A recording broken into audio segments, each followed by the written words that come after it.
Hey you, and welcome to this video where I will help you out how to place a trade on TradeLocker. And right now there's one thing that you need to know, because keep in mind that you always need to check the time when the market is open. So right now I'm trading with Bitcoin, so we can always place a trade, but let's give a look. If you click right here on Tesla, the market is closed and you're not allowed to place a trade. So we go back to Bitcoin right here.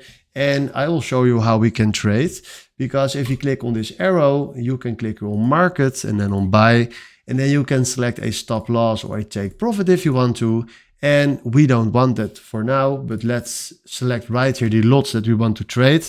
Now, let's say we want to trade 0.25 lots, that is 4.5K.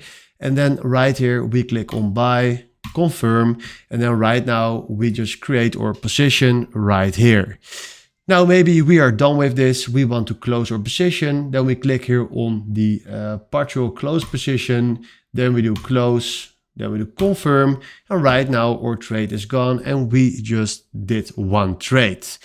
It was with loss, but this is how you can trade on TradeLocker. So hopefully this was the video I was looking for. Thanks for watching and have a wonderful day.